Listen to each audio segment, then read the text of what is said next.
Hello, writers. You all have done a fantastic job. Thank you so much for being so engaged in this workshop. You're making it a wonderful experience for me as the leader of the workshop, and I know for each other as participants in the workshop.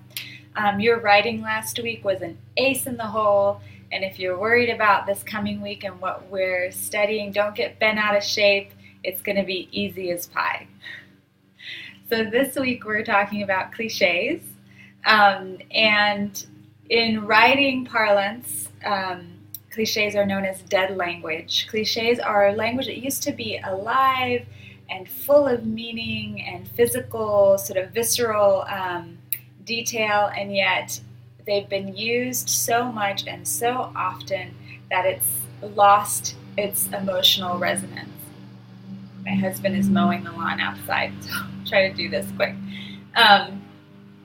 So anyway, this week we're going to look at how to avoid cliche like the plague and keep it out of our writing, because we learned last week with specificity and detail that it is the five senses. It's the concrete nouns and tangible verbs and the five senses that really allows our writing to access our readers' emotions, and we do that through their body, through their sensory detail, and cliche actively works against that.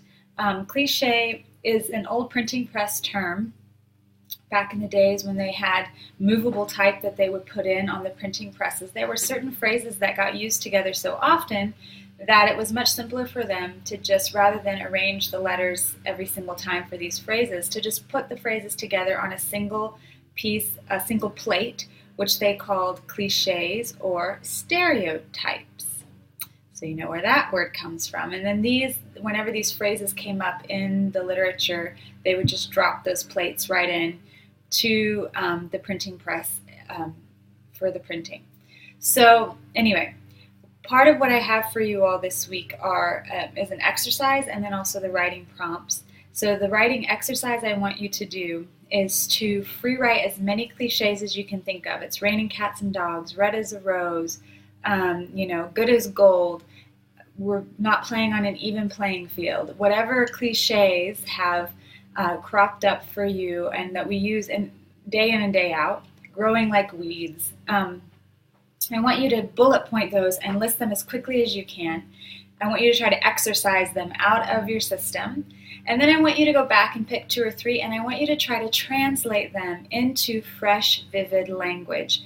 I want you to work it back in, see if you can resurrect this dead language and make it sort of hold some kind of visceral impact for the reader again. So once you do that writing exercise, and we'll do that in the Google communities, and we'll post and see how you all are translating your cliches, then I have your writing prompts for you. And this week, I want you to write about the physical world. And you all have done some great work already last week with really bringing the scene and the setting to life. And we're going to drill down on that a little bit more this week.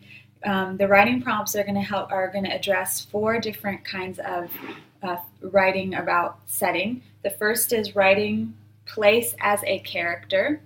The second one is writing about nature. The third one is witnessing, being a witness to our world. And the fourth one is travel writing. So if you look on the second page of the handout, I have those writing prompts for you. And I hope they generate some great writing for you this week. As usual, let me know if you have any questions, and I will see you in the workshop. Thanks, guys.